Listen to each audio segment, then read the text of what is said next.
She fell on me while I slept. My alien roommate's secret was revealed. Marcus Hale slowly opened his eyes to the soft hum of the space station. The rhythmic pulse of the life support systems was like a lullaby he had grown used to over the past 3 months. He stretched under the thin blanket, expecting the usual silence of early morning. But something felt off. His bed was heavier than usual, and there was a strange warmth pressing against his side. His eyes snapped open, and he froze. Lyra, his alien roommate, had fallen on him. Again, Lyra's face, usually composed and calm, was now the picture of panic. Her large, amber eyes widened as she tried to push herself up, only to slip again on the smooth surface of the gravity-adjusted mattress. Marcus could feel the subtle undulations of her limbs as she tried to steady herself, a faint shimmer of energy rippling around her hands. "Oh, sorry, Marcus, I didn't mean," she stammered, her voice trembling. Marcus sat up, rubbing his shoulder, trying to ignore the pounding of his heart. "Lyra, are you okay?" he asked, though part of him was too startled to speak clearly. Lyra froze for a moment, as if weighing her words. "I'm fine, just a bit clumsy," she finally said, lowering herself beside him. But Marcus noticed the faint glow around her fingertips. It was subtle, almost invisible, but unmistakable. It wasn't just a trick of the lighting. Marcus frowned. He had lived with Lyra for months, and though she was quiet and reserved, he had never seen anything like this. The Ithari, her species, were known for their grace, their ability to float gently in low gravity, their silent strength. But they could not manipulate gravity itself. At least that was what the official records said. Marcus blinked. What was that?" he asked cautiously. Lyra's ears twitched slightly, a sign he had learned meant she was nervous. She sighed softly and looked away. "Nothing." "Just a reflex," she muttered. Her voice was calm, but there was tension underneath it. Marcus decided to let it go, at least for now. He didn't want to scare her or himself by pressing too hard. Instead, he swung his legs over the side of the bed and took in the room. Their shared apartment was small, functional, and slightly cramped, as all station quarters were. The walls were lined with storage compartments, glowing panels, and a few personal items. A potted plant Marcus had smuggled aboard, a small collection of old books, and Lyra's floating data crystal, gently orbiting her workstation like a tiny satellite. He glanced back at Lyra, who was now standing, brushing herself off. "You know," Marcus said lightly, trying to ease the tension, "if you keep falling on me, I might start charging rent for body collisions."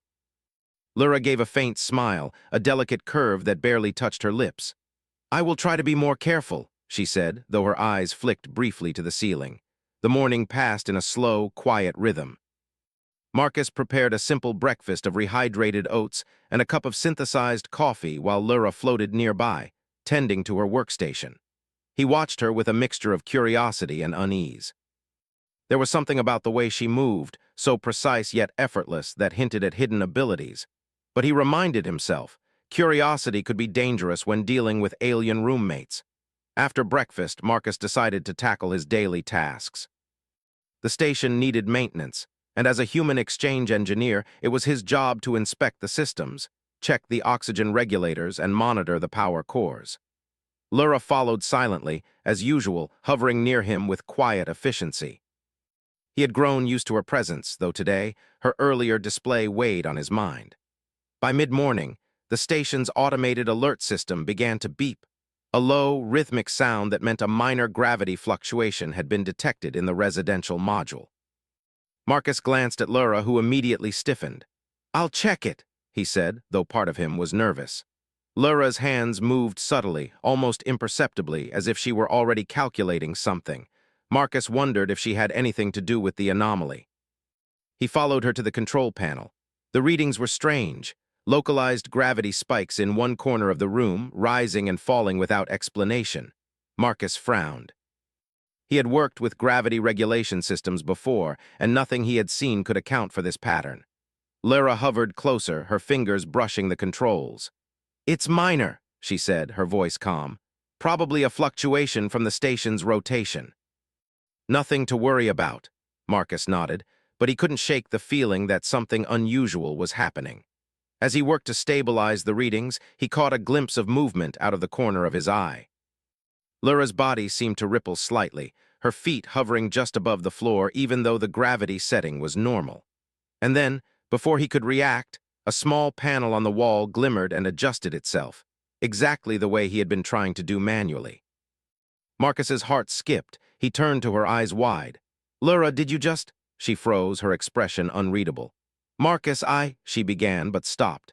Her ears twitched again, and her amber eyes flicked nervously to the ceiling as if she was considering whether to continue. He stepped closer, curiosity overtaking caution. "What is it? You can tell me." Laura's voice was almost a whisper. I can control gravity in a limited way," she admitted finally. Her hands shimmered faintly as she spoke. "It's not allowed for someone like me. If the collective finds out, I could be recalled, or worse." Marcus's mind raced. The Ethari collective was strict about hierarchy and roles. If Laura had broken one of their most important rules, the consequences could be severe. Yet he didn't feel fear. Instead, he felt awe. Here was someone who had lived hidden, restrained, and careful, and she had trusted him enough to reveal her secret. "Why didn't you tell me sooner?" he asked gently. Laura looked down. "I didn't want to. I didn't know if humans could understand," she said. "The wardens are supposed to be a myth. Everyone believes they no longer exist. I wasn't supposed to be here with you." Marcus nodded slowly. "I understand, but you're here now, and maybe it's time someone knew the truth." For a moment, they were silent. The only sound was the soft hum of the station, the distant clank of machinery, and the faint whoosh of recycled air. Marcus realized something profound. This quiet, reserved alien who had seemed so ordinary carried a power beyond anything he had imagined. Laura's eyes met his, and for the first time Marcus saw a flicker of relief. "Thank you," she said simply. "I thought I would have to hide forever." The rest of the day passed in a strange mixture of normalcy and tension. Marcus completed his maintenance rounds, but his mind kept returning to Laura's secret. How many other abilities had humans never seen? And how had she survived this long, hidden among her own kind, without anyone discovering her? As night approached, the station went into its usual low-light mode. Marcus prepared for sleep, but he couldn't shake the nervous excitement in his chest. Tomorrow, he realized, would be different. He would see Laura not just as his roommate, but as someone extraordinary, someone with abilities that could change everything he thought he knew about the Ethari. He lay down, pulling the blanket over himself, and for a moment felt the familiar pressure of Laura's accidental fall earlier. But now, instead of annoyance, he felt curiosity, wonder, and the tiniest hint of anticipation. Tomorrow, he thought, would be the beginning of something new. Outside the station window, distant stars shimmered, unaware of the quiet revelations unfolding within the small, gravity-controlled room. And for the first time, Marcus felt that the universe might be bigger and more incredible than he had ever imagined. Marcus woke slowly to the familiar hum of the space station. The memory of Laura's secret from last night was still fresh, and he could not shake the strange excitement that ran through him. He had never met anyone like her, someone who lived among others, hiding abilities that no one was supposed to know existed. Laura was already awake, hovering near the small window of their apartment, staring at the stars. Her amber eyes reflected the distant sun's glow, and her usually calm posture carried a subtle tension. Marcus quietly sat up, careful not to disturb her, and watched. "Good morning," he said softly. She turned her head slightly and gave a small nod. "Morning, Marcus. Sleep well," he smiled faintly. "I did, though I think I'll be thinking about you instead of sleeping from now on." He paused, realizing how strange that might sound. Laura tilted her head but did not respond. Marcus took a deep breath. "I want to understand," he said finally. "About what you are, about the wardens, about everything. Can you tell me?" Laura's ears twitched, a sign he had come to understand as hesitation.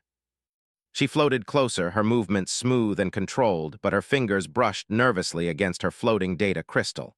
"It is dangerous to speak of it," she admitted. "The wardens were erased from the records long ago. Most Ethari believe we no longer exist." Marcus leaned forward. "Then explain to me, please. I want to understand, and I promise I won't tell anyone." She hesitated, glancing toward the ceiling as if weighing her words against some unseen standard. Then, finally, she began. "The wardens were a caste among the Ethari," she said quietly. "We could manipulate gravity, not just float or move lightly, but actually control it in small areas. It was considered sacred, a gift, but also dangerous. For centuries, we maintained peace and balance wherever the Ethari lived.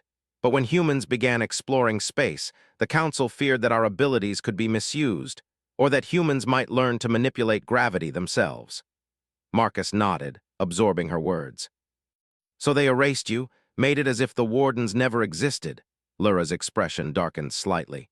Yes, any warden who showed their power after that risked immediate recall or execution. Many went into hiding. I am one of the few who survived by remaining quiet, unnoticed, blending in with normal Ithari. Marcus swallowed, trying to process the weight of what she was saying. That is incredible and terrifying. How did you survive all this time?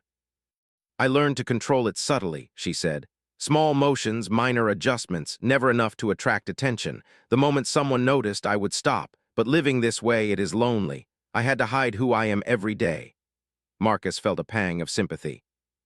He had imagined Lura as quiet, maybe even a little aloof, but now he understood how much courage it had taken just to exist normally. I can't imagine how hard that must be, he said softly, but I'm glad you trust me enough to tell me. Her ears twitched again and a tiny smile appeared on her lips. I did not trust easily, she admitted.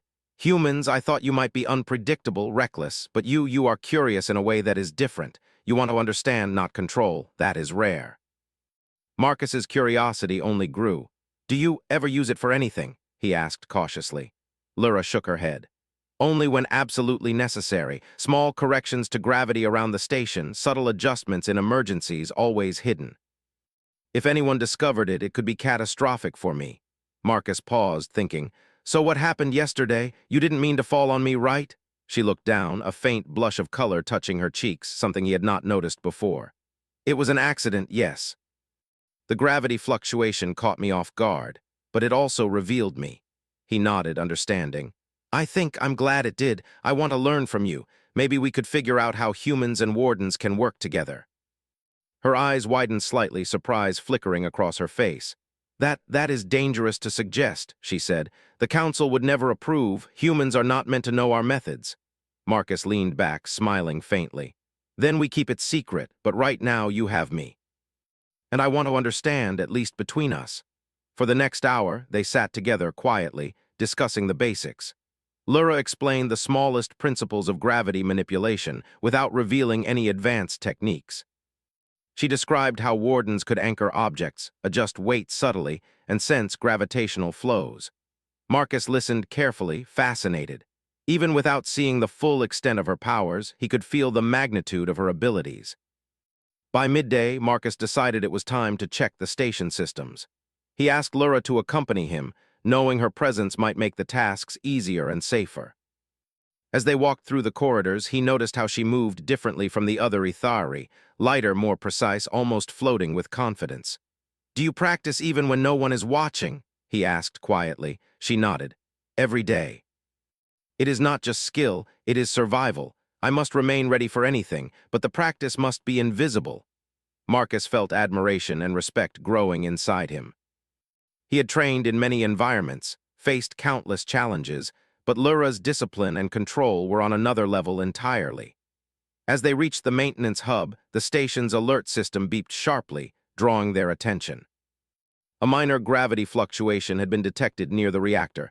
Marcus frowned. That's strange. It shouldn't be happening. I checked this yesterday.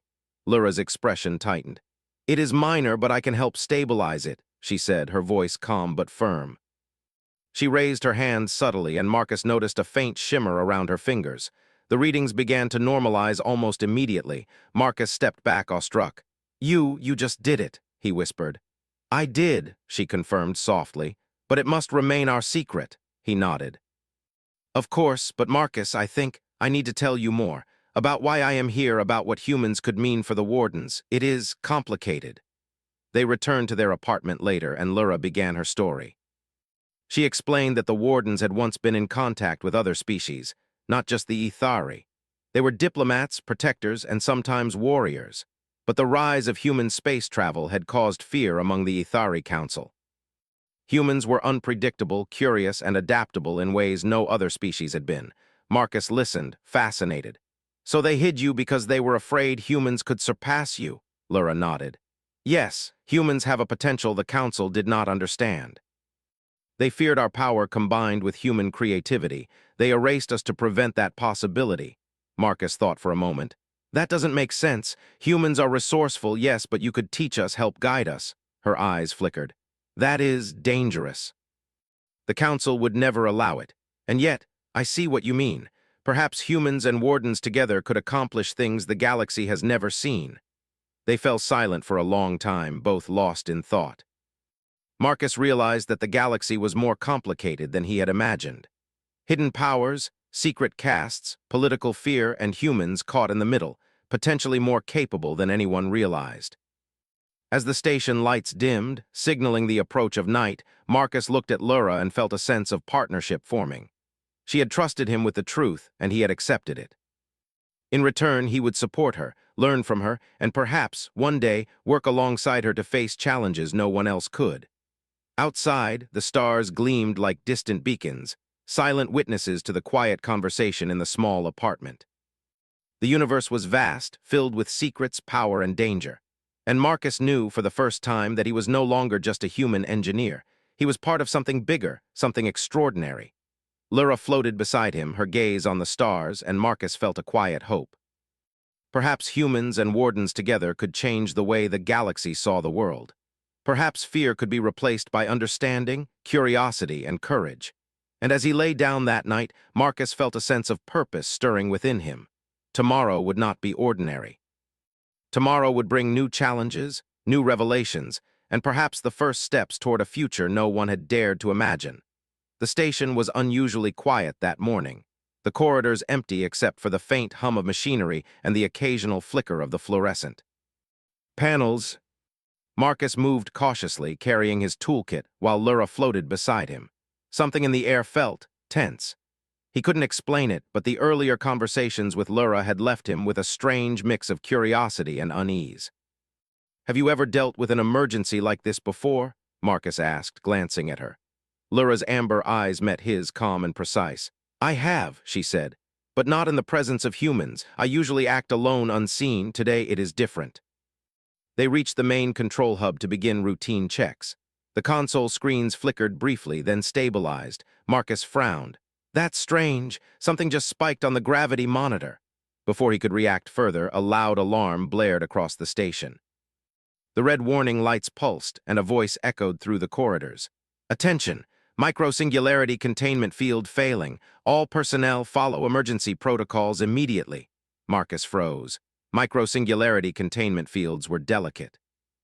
Any failure could destabilize parts of the station, or worse, create dangerous anomalies that could damage equipment or people. His heart raced. "Lura, this is serious." Her expression remained calm, though her ears twitched in alert. "Yes, we must act quickly. The field is unstable, but I can stabilize it if I concentrate. If the containment fails, the result could be catastrophic." Marcus's mind raced. He knew the station's automated system should have handled this. Yet something had gone wrong. "Can we fix it without calling for help?" he asked. "If the automated systems fail, we might not have time."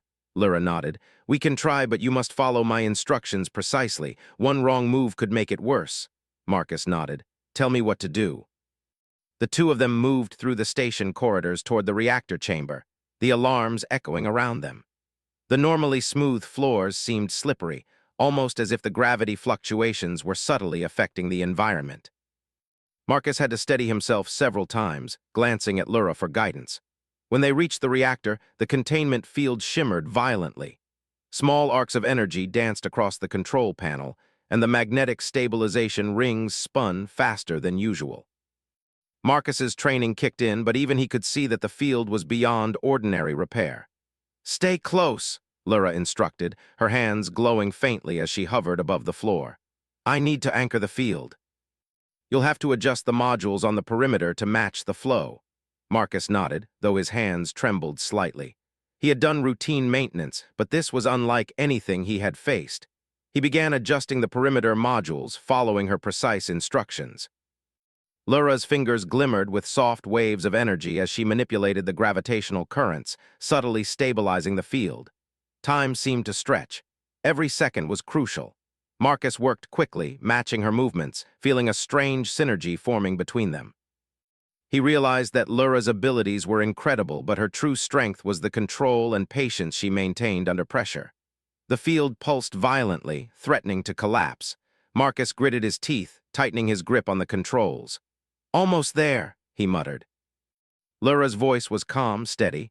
"Focus, Marcus. Trust your instincts. The field is responding to you both." They continued for what felt like hours, though it was only minutes. The energy arcs began to subside, the spinning rings slowed, and the containment field stabilized. The red warning lights shifted to green, and the alarms fell silent. Marcus exhaled, his body shaking from tension and relief. "We did it," he said, his voice hoarse. Lyra floated beside him, her eyes calm but focused. "Yes, but this is only the beginning." The failure was not random. Someone or something interfered with the field. Marcus frowned. "What do you mean?" "There are anomalies in the station's systems," she explained. "Subtle manipulations that could not occur naturally. Someone is testing the station or testing us." Marcus felt a chill run down his spine. He had thought this was just a technical emergency, but now it seemed much more dangerous. "Do you think it's intentional?" he asked. Lyra nodded slightly. "Yes, and we must be careful. If the collective or another species is involved, revealing my abilities could make us targets. But we saved the station today. That is something they cannot take from us." Marcus nodded, feeling a surge of pride. He had faced danger, acted alongside someone extraordinary, and survived. But a part of him wondered, was this just a warning, or had someone truly set a trap? The station commander arrived shortly after, accompanied by several engineers. They looked surprised to find Marcus and Lyra calm and unharmed. "The containment field stabilized?" the commander asked, his voice filled with astonishment. "Yes," Marcus replied. "We worked together. Lyra helped anchor the field, and I adjusted the modules." The commander's eyes widened. "Incredible. We don't know how this happened so quickly. The automated systems should have managed it, but—" He trailed off, shaking his head in disbelief. Marcus and Lyra exchanged a quiet glance. Neither of them spoke of her secret abilities, but the commander's gratitude was genuine. Marcus realized that today, human initiative had mattered as much as alien skill. Later in their apartment, the two of them sat quietly, recovering from the adrenaline of the morning. Marcus leaned back, letting out a long sigh. "I can't believe we did it," he said softly. "That was intense." Lyra gave a small nod. "It was necessary, and you were remarkably calm under pressure. I expected panic, but you adapted quickly." "That is a human strength the Council underestimates." Marcus smiled faintly. "I guess I have good teachers." She tilted her head, a faint smile appearing. "Perhaps, but we must remain vigilant. The anomaly in the system is not gone. We only stabilized it temporarily." "Someone or something may try again," Marcus frowned. "Do you think it could be hostile?" Lyra's expression darkened. "Possibly, or it could be a test. Either way, we cannot ignore it. Humans are resilient and wardens are powerful. Together we can handle it, but we must be careful." Marcus felt a mixture of excitement and apprehension. He had always faced challenges, but never like this. This was not just maintenance or survival. It was a test of human ingenuity and alien power working together. The rest of the day passed quietly, though Marcus remained on edge. Every flicker of light, every hum of machinery made him alert. Lyra moved with her usual grace, monitoring the station's systems and subtly reinforcing the gravitational flows around them. Marcus realized how much effort she put into remaining invisible, controlling her abilities while staying unnoticed by the rest of the station crew. As night fell, the station's lights dimmed, casting long shadows across the corridors. Marcus and Lyra sat near the window looking out at the endless stars. "Do you ever wonder what humans are capable of?" Marcus asked quietly. Lyra's amber eyes reflected the starlight. "I do," she said. "They are unpredictable, creative, persistent. The Council feared these traits, but I see them as strengths. Humans do not surrender easily, and they find solutions that no one else expects." Marcus smiled. "I suppose we've already proven that today." "Yes," Lyra agreed, "but we must be ready for what comes next. The anomaly may return, and next time, it might not be as simple as stabilizing a field." Marcus nodded, feeling a quiet determination. He had faced danger, worked alongside someone extraordinary, and survived. And now he realized this was only the beginning. Outside the window, the stars continued to shine, indifferent to the struggles and triumphs of those aboard the station. But inside, Marcus felt a connection, to Lyra, to the station, and to the potential of humans working alongside the extraordinary. He knew that tomorrow would bring new challenges, and perhaps new revelations about the anomalies in the system. but he was no longer afraid. With Lura by his side, and the strength of human creativity guiding their actions, he felt ready to face whatever the galaxy had in store. And as he lay down that night, listening to the steady hum of the station and the soft glow of Lura's floating crystal, Marcus realized that this was the start of something far greater than either of them had imagined. The galaxy was vast, full of secrets and dangers, but together humans and wardens could rise to meet it. For the first time, he understood that heroism did not always come from raw power or advanced technology. It came from courage, cooperation, and the willingness to act when it mattered most. The morning light on the station was cold and mechanical, casting long shadows across the corridors. Marcus walked beside Lura, who floated just above the floor, her expression tense and alert. The events of the previous day had changed everything. They had stabilized the micro-singularity field, but the anomaly in the system remained, subtle and unexplained. More importantly, Marcus realized that their actions had likely drawn attention. "Do you think the collective knows?" he asked quietly, glancing at her. Lura's amber eyes darkened. "It is very likely," she said. "The wardens are forbidden to reveal themselves, and any unusual activity in the station is monitored. If they detect my abilities, the consequences could be severe. They may attempt to recall me, or worse." Marcus frowned. "Recall you? For what we did, we saved the station." She shook her head. "The Council does not see it that way. To them, humans are unpredictable, and wardens revealing themselves to humans is a risk. Even saving lives may not protect me from punishment." Marcus felt a surge of frustration. He had never been good at following rules blindly, especially when the rules seemed unfair. "Then we need a plan," he said. "We can't just wait for them to decide my roommate's fate." Lura's ears twitched slightly. "We must be careful. The collective is powerful. If they suspect we are conspiring, they may intervene directly. But you are right. We cannot ignore it." They made their way to the station's central command, where the head engineer and the station commander were reviewing the system logs. The commander's face was grave, and the engineers worked in silence, scanning data for anomalies. Marcus approached cautiously. "Commander, I need to speak with you about yesterday's incident," he said. The commander looked up, eyebrows raised. "Go ahead, Marcus. But keep it brief. We are still trying to understand what happened." Marcus took a deep breath. "We stabilized the micro-singularity field together, but there were anomalies. Someone or something interfered with the system. I believe it was intentional." The commander frowned. "Intentional? You mean sabotage?" "Possibly," Marcus said, "but I don't know who or why yet. I just know that the field's behavior was unusual, beyond natural fluctuation." Lyra remained silent, hovering beside him. She knew the risk of revealing too much. If the commander realized her role, it could lead to questions she wasn't ready to answer. Yet she also knew Marcus was right. The station needed preparation. The commander leaned back in his chair. "If what you say is true, then we need to investigate immediately. We cannot afford another failure. Marcus, I want you and Lyra to monitor the system continuously. Report any irregularities immediately." Marcus nodded, though a part of him was uneasy. He knew monitoring alone would not be enough if the anomalies were deliberate. He glanced at Lyra, who gave him a faint nod of agreement. As the day progressed, Marcus and Lyra worked side by side. They checked the station systems, monitored the containment fields, and ran diagnostics on the gravity modules. Each anomaly they found was subtle, tiny shifts in energy flow, minor adjustments in gravity readings, but the pattern was clear. Someone was testing the station and perhaps testing them. During a brief break, Marcus turned to Lyra. "Do you think it's the collective?" he asked. She considered for a moment. "It is possible. They are aware of wardens and humans, and they know the potential for collaboration. If they suspect that I revealed my abilities, they may be testing how humans and wardens act together. But it could also be another species observing from afar." Marcus felt a chill. "So we're being watched no matter what we do?" Lyra nodded.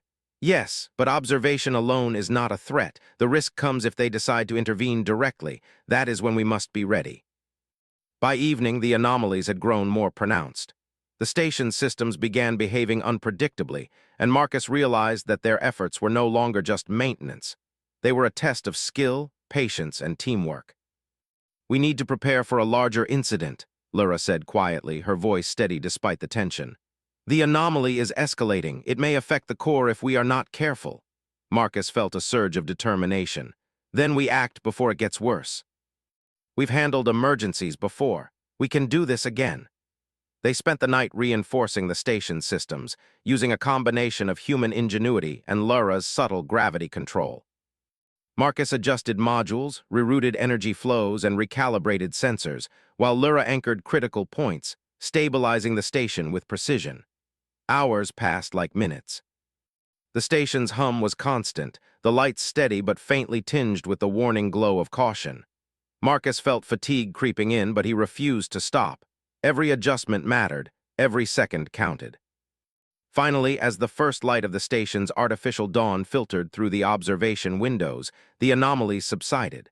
The system stabilized, and the warning indicators returned to normal. Marcus slumped in his chair, exhausted but exhilarated. Lura hovered beside him, calm and serene as always. "We have succeeded for now," she said. "But this is not over. The collective or whoever is observing us will notice our response. They will learn that humans and wardens can act together, and that may change their plans." Marcus nodded slowly. "Then we keep going. We prepare, we adapt, and we show them that humans are not to be underestimated." The days that followed were tense. The station continued its routines, but Marcus and Lura remained alert, monitoring for any signs of irregularity. The crew noticed their diligence, though they did not understand the full scope of their efforts. Marcus felt a quiet pride in their work, knowing that human perseverance and alien skill were keeping the station safe. One morning, a message arrived from the collective's central authority. The communication was formal, its tone measured but firm. It requested a report on the recent anomalies, specifically asking for explanations and assurances that the station was secure. Marcus read the message aloud to Lura. "They know," he said quietly. "They are aware of the anomalies and want answers." Lura's expression was calm but guarded. "Yes, and they will come to observe. They may attempt to question us directly. We must be prepared, but we cannot reveal my abilities." Marcus felt a mixture of anxiety and resolve. "Then we show them what humans can do without breaking your rules. We stabilize the station, demonstrate our teamwork, and prove that humans are capable." Lura nodded. "Exactly. The collective respects results even if they do not understand the methods. We must be precise and careful." When the observers arrived, Marcus and Lura worked seamlessly. The anomalies had grown subtle again, but the observers watched every movement, every adjustment, every response.